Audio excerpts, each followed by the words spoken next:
All right, what's that old saying? There's a new sheriff in town? That'd be me, right? At least temporarily. Hold on. I'm Ruben Diaz here filling in for my main man, Avery Braxton. He's finally out on a vacation. Everybody deserves some kind of vacation, even Avery. But here on the 24th floor, we keep it going. So we're going to do that today. Frequent friend of the program, Gabe Kuhn, joins us today to talk about the NBA Finals Game 3, which was interesting, to say the least. We also get into what direction the Memphis Grizzlies want to do now that center Zach Edey is going to miss some of next season. We're talking about his ankle injury here. And it's Thursday, June 12th. The 24th floor starts right now. Hit that music.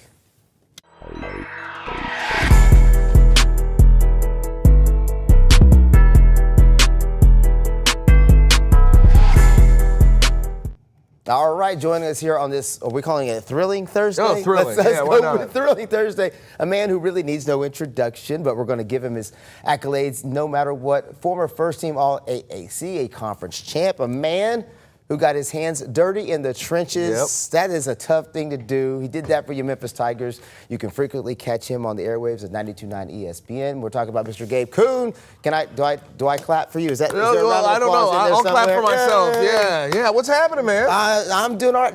I'm dusting my dust off. Yeah. Well, come on. I'm a former sportscaster turned newscaster who's going to dip back into the sports world for a couple of days while Avery's gone. Well, every once in a while you got to prove it to yourself, right? Yeah. You know, Jordan. You still got it. Jordan like came back. Yeah, and right. I can do the same. Did you send the fax through? Yeah, gotta love it. I got a 45 on my back right now, just so everybody's clear. We got a lot to get into. Let's start, though, with our big idea. Are you the big idea? Am I the big idea? We'll be the big idea.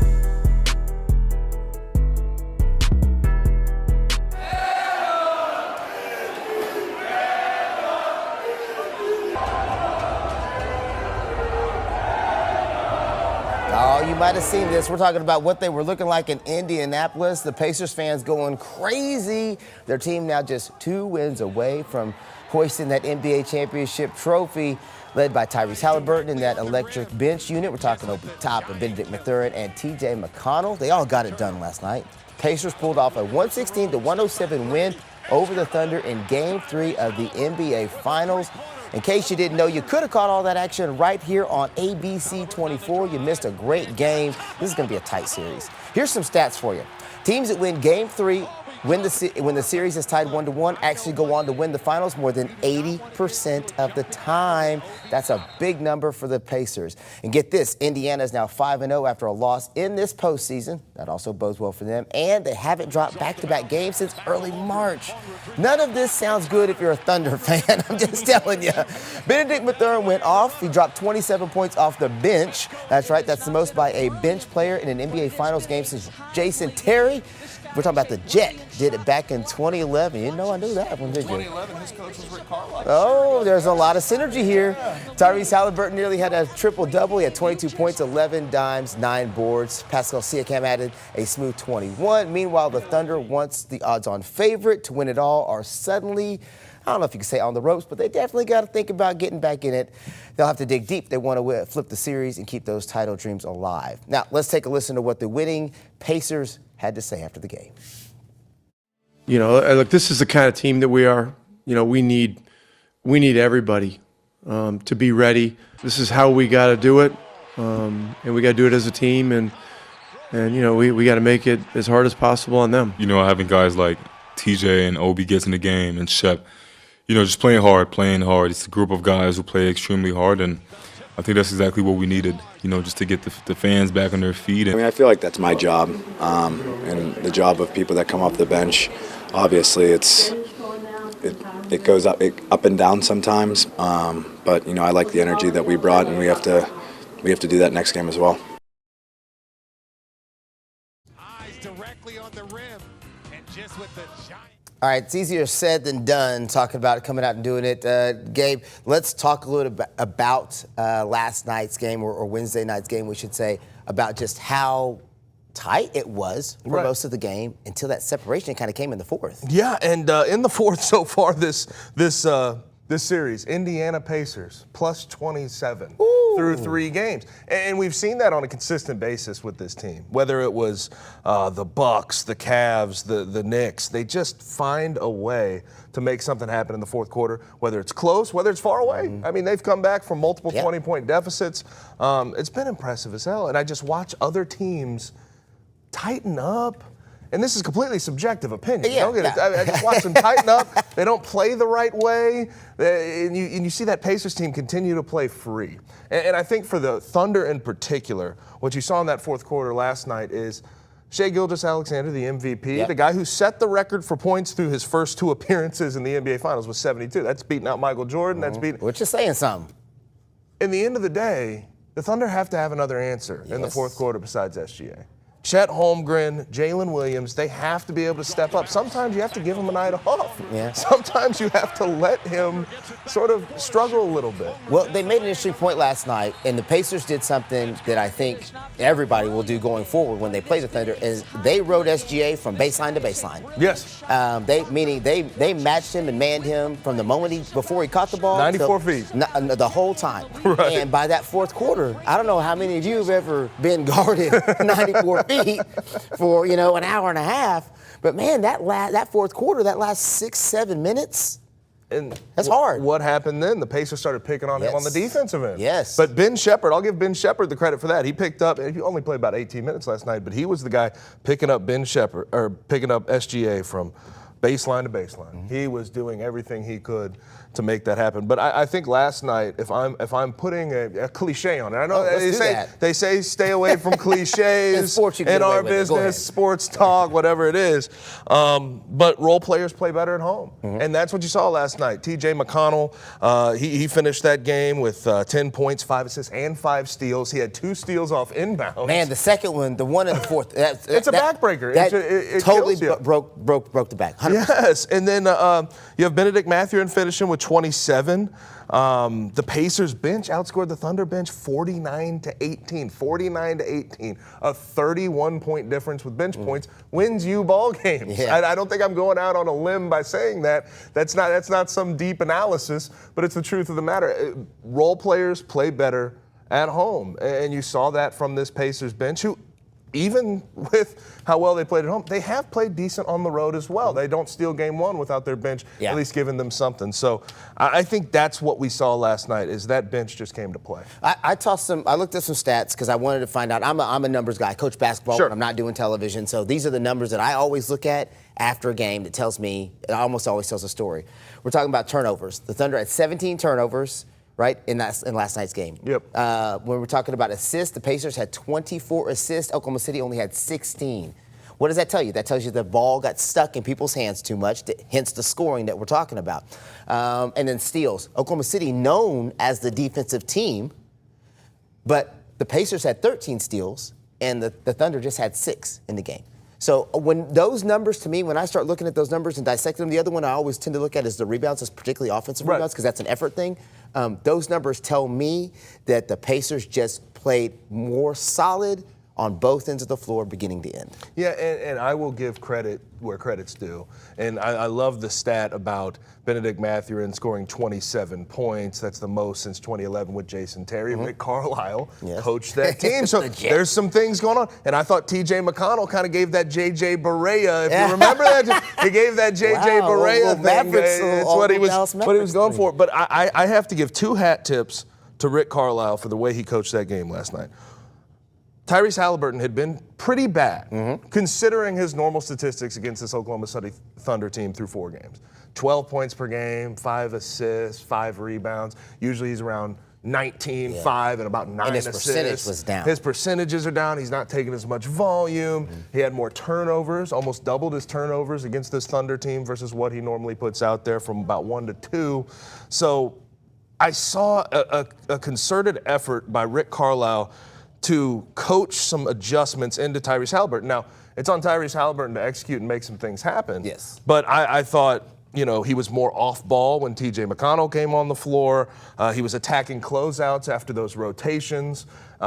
He was on the backside of the weak side several times, and he's forcing the Thunder to recover and make decisions that they're uncomfortable making, even though they're a great defensive team. I saw him give more ball fakes. That's why he finished with 22 as opposed to a 17 or a 14-point game like games 1 and 2. And then we already talked about it to a certain extent, but the adjustment to throw multiple bodies at SGA and pick him up 94 feet. Those two things, I just have to tip the cap to Rick Carlisle for making those adjustments. Now, I know we're about to have to take a break, but this is going to be a tight series. I think we got about 60 seconds before we have to take a break, but this is going to be a tight series. And if you're a Thunder fan, you can expect the Thunder to come out ready, on Friday. I think it'll be 2-2 by the time we head back to Oklahoma City, but I will say this.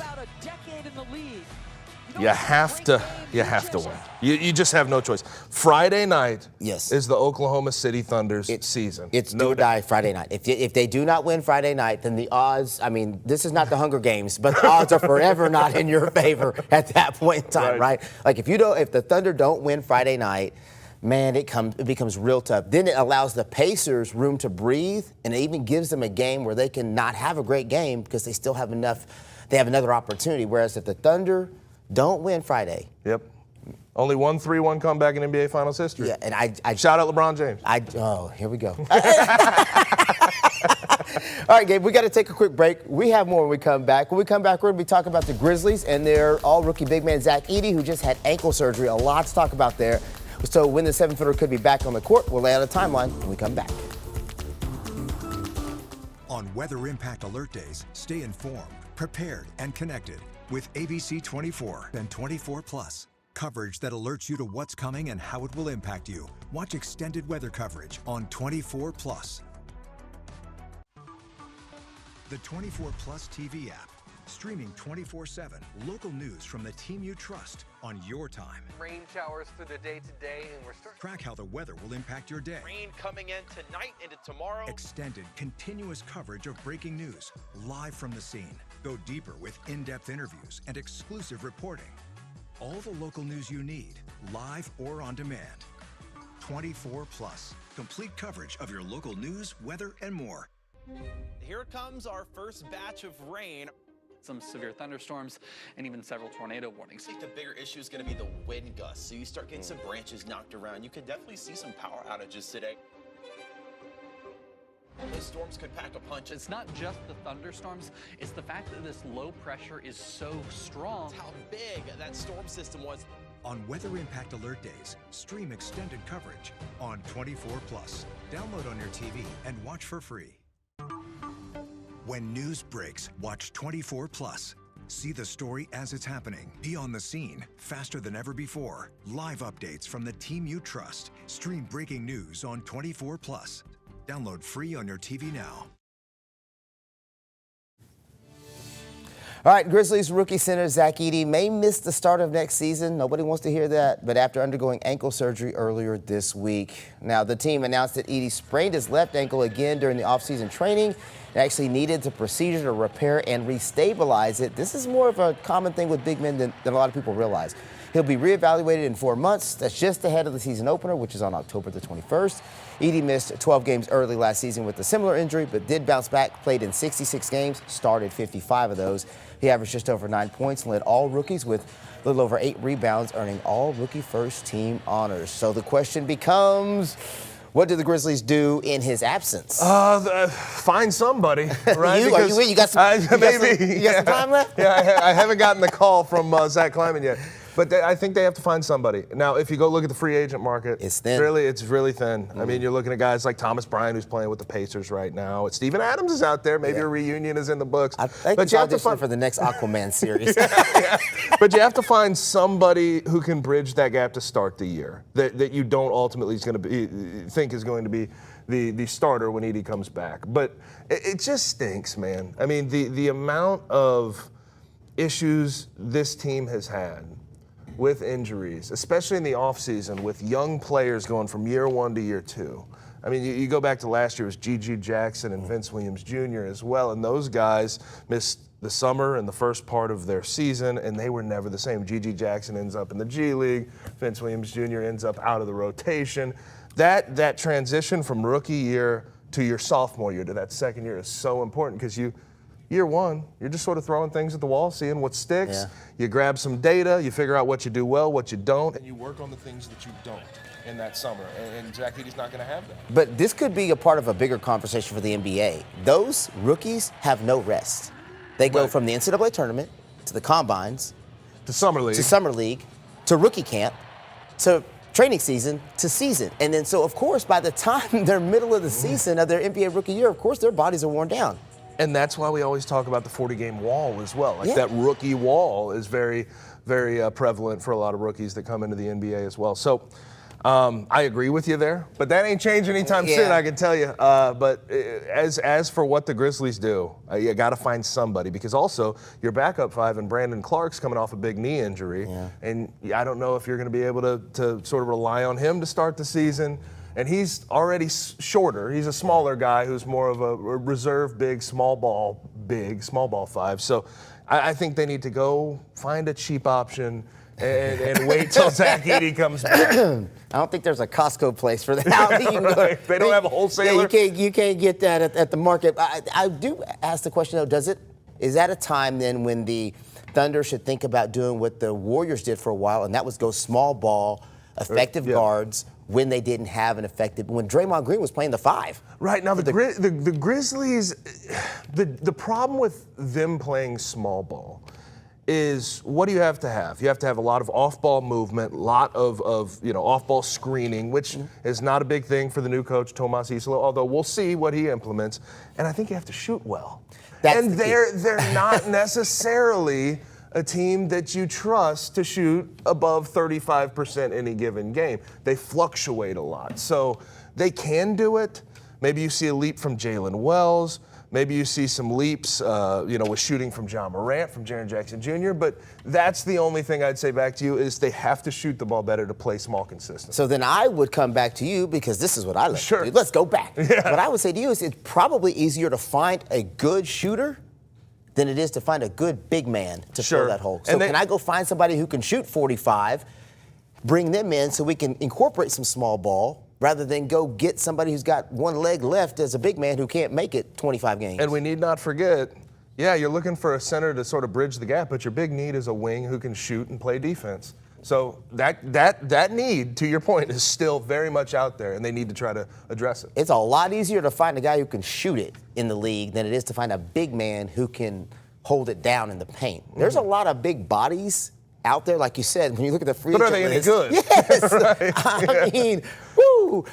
So, all right, we've talked about Edey and what that means and what the Grizzlies could potentially do, but now we got to talk a little bit about the salary cap and the outlook. I mean, we got to look at it courtesy of the Bleacher Report and Basketball Reference, and it's not about chasing free agents this year. The big play here, using that cap space to renegotiate, maybe lock up Jaren Jackson Jr. for a long-term deal.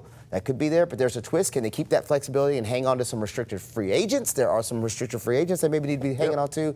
That might mean moving on from other people. We're talking about, you just mentioned Brandon Clark. What does that mean when you're starting to talk about the cap and what they can do? So Jaren Jackson Jr. missed All-NBA, so he's not getting that 5-year, $340 million deal. So it looks like we're probably going to have to wait till next offseason, in all likelihood, for Jaren Jackson Jr. to be extended. Now, some people will think that's concerning. I don't think it is. Jaren has not given any reason or any indication he wants to be out of the city of Memphis. So I would expect him to be able to sign next offseason, but I think he wants to wait to see if he makes All-NBA and all that. Yeah. So I expect that to get done, maybe not this offseason. Santi Aldama is a different beast altogether. He's a restricted free agent. So what that means is there's going to be offer sheets in front of him. Already. And other teams are going to offer him, and if the Grizzlies want to keep him, they have to match. So we're going to have to wait and see what that offer sheet looks like before we start sort of thinking if Santi's going to be on this team next year. You want him. He's a great offensive piece. He's your most consistent bench player.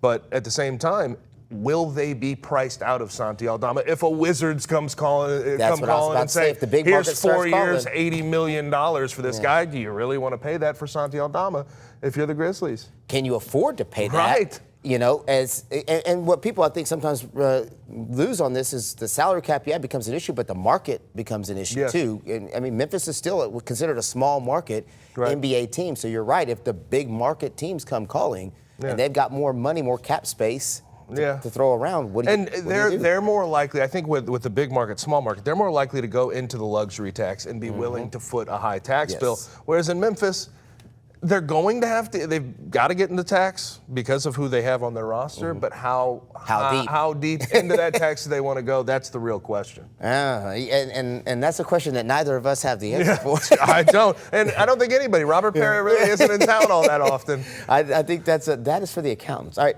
So let's talk about this one. Ever since the Kevin Durant Golden State rumors fizzled at the trade deadline, 5 teams have consistently popped up as potential landing spots for KD. We're talking about the Rockets, Spurs, Wolves, Heat, and the Knicks. Every report has pointed back at those same 5. But plot twist here. The Grizzlies, remember, made a run at KD at the deadline. He did say no initially, but could they circle back and try to get KD? And if so, can they afford to get KD at this point in time in his career? I'm all for it.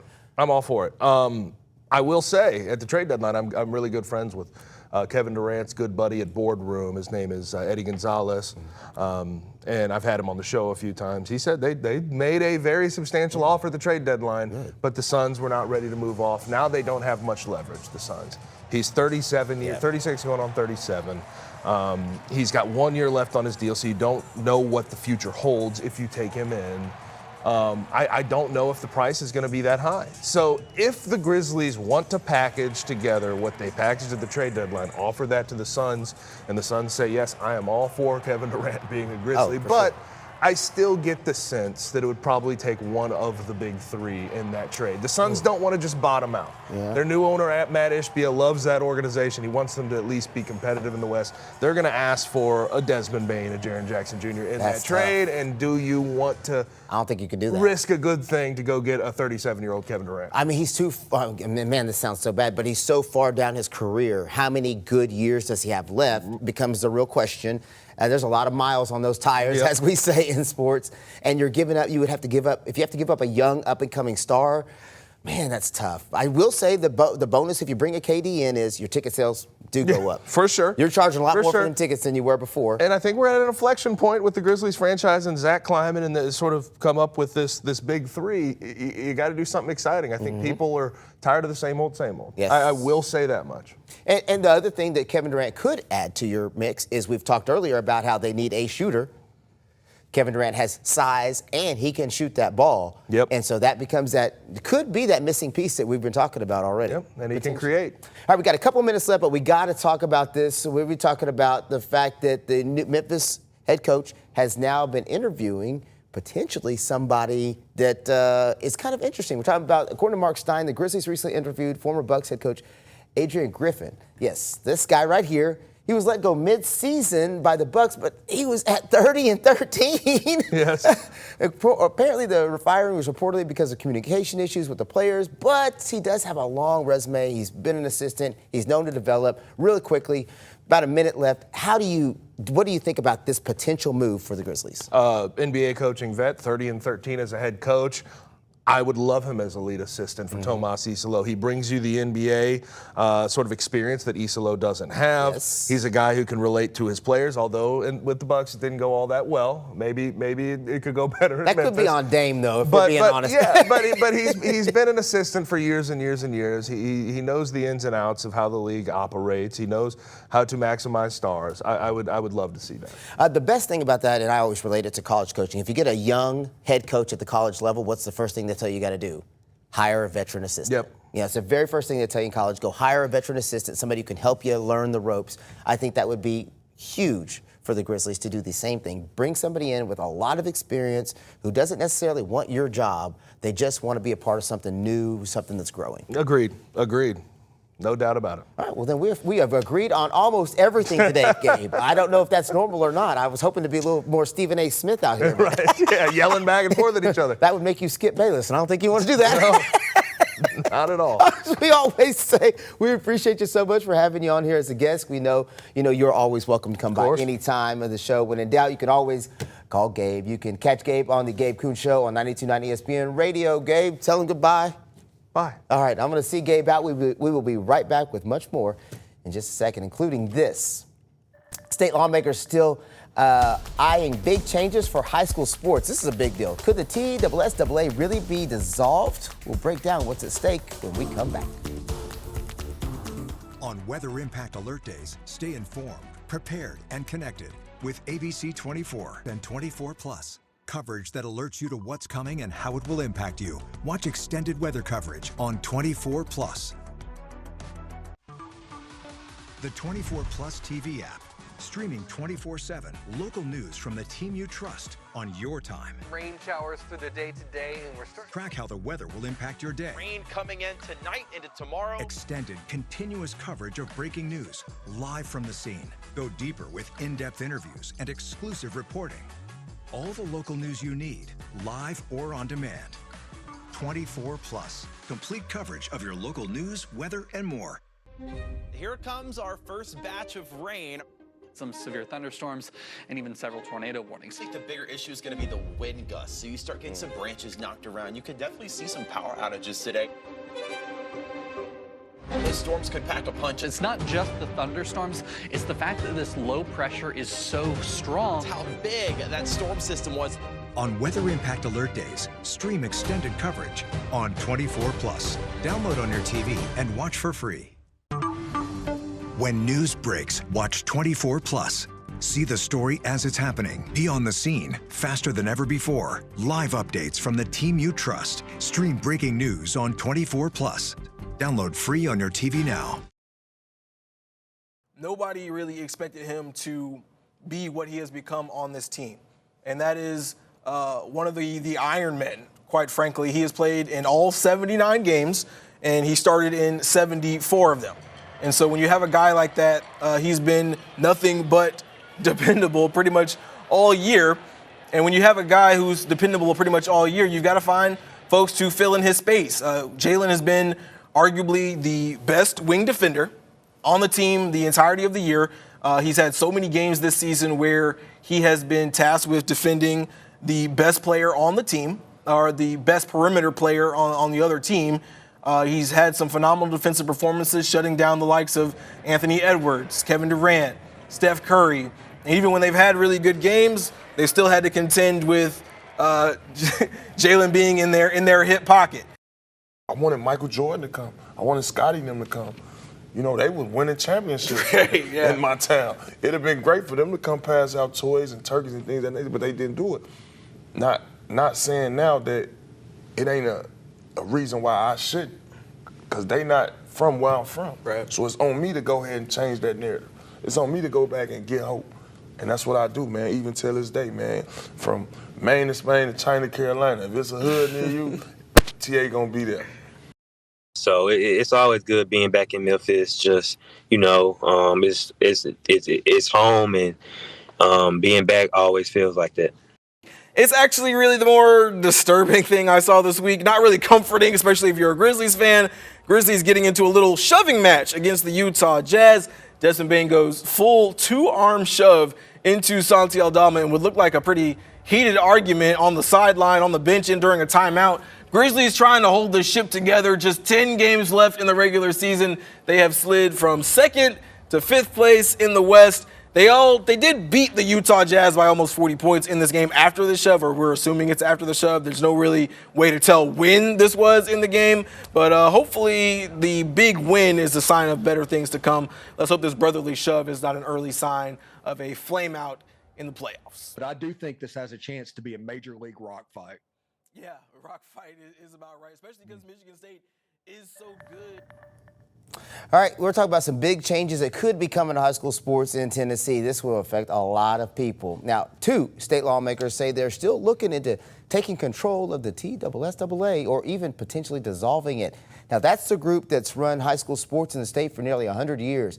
It all started with a debate over transfer rules. Lawmakers felt like the TSSAA didn't act until the legislature got involved, and they're frustrated that the group pushed back on their input. Some school leaders, though, say they're taking the threat seriously, but they hope it doesn't come to that. The TSSAA says it's open to talking, but they do believe that sports should be run by schools and not by the state. That's a big topic of debate. Here's another one. This one I like. I love this one. Big step forward for high school sports in Tennessee. You see, girls flag football is now officially sanctioned by the TSSAA. This is actually footage of the girls flag football in other states that have been taking place already. That means that starting next school year, teams will compete for a real state championship. It'll stay as a spring sport, just like it's been in the past few years. The sport, though, has taken off, and it's taken off fast. More than 125 schools played last season. Some had more than 75 girls try out. The TSSAA says there's more than enough room and more than enough interest to make it official, and Murfreesboro is expected to host the first ever championship game. I do know there were several teams in the area that played in the flag football playoffs, so congratulations to those young ladies. I'm excited to see how that turns out for them. All right, one more break, and when we come back, we go over the best thing I saw this week. You might have seen it. Might have seen it too. Stick with us. On Weather Impact Alert Days, stay informed, prepared, and connected with ABC 24 and 24 Plus. Coverage that alerts you to what's coming and how it will impact you. Watch extended weather coverage on 24 Plus. The 24 Plus TV app, streaming 24/7 local news from the team you trust on your time. Rain showers through the day today, and we're starting. Track how the weather will impact your day. Rain coming in tonight into tomorrow. Extended, continuous coverage of breaking news, live from the scene. Go deeper with in-depth interviews and exclusive reporting. All the local news you need, live or on demand. 24 Plus, complete coverage of your local news, weather, and more. Here comes our first batch of rain. Some severe thunderstorms and even several tornado warnings. I think the bigger issue is going to be the wind gusts. So you start getting some branches knocked around. You could definitely see some power outages today. Those storms could pack a punch. It's not just the thunderstorms, it's the fact that this low pressure is so strong. How big that storm system was. On Weather Impact Alert Days, stream extended coverage on 24 Plus. Download on your TV and watch for free.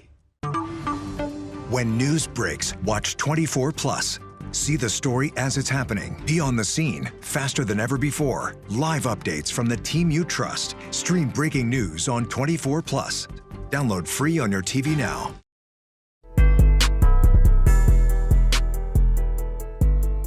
Also, I'm gonna do my part. I'm shutting down the idea of after parties. No after parties tonight, okay? None. Take your home after this. That's why I did it on a Monday. I did it on a Monday. People got to go to work tomorrow. No after parties. That's where gets slippery at them goddamn after parties. Okay? We're learning a lot about people, ain't we? We're learning a lot. Take your home. I had BET get those Waymo cars, those cars without the drivers. Take y'all home. Can't bribe them. Nobody in the car. Take your home. No yachts, no boats. Cardi B, no pink stuff? What the huh? None of that stuff. Everybody's gonna get hit tonight. We're live. It's gonna be a good time. All right, the best thing I saw this week was Kevin Hart roasting everybody at the BET Awards. He even got Kurt Franklin. Told him no twerking on the front. I love me some Kevin Hart when he's doing a roast and when he's doing an award show. Best thing I saw this week by far was Kevin Hart doing his thing at the BET Awards, a great place where, you know, culture, sports, comedy, music, everything seems to combine and collide, typically for a great time. All right, that's going to do it for today's episode of the 24th Floor. Special thanks to Gabe Kuhn again for coming on. Much appreciated. Thanks to our producer, Rich Denson, for putting it all together. I couldn't have done it without him because I wouldn't have known what I was doing. Avery will be back out on vacation on Monday, so you'll still have your boy right here running the show for you. But for now, we're out. Have a great day.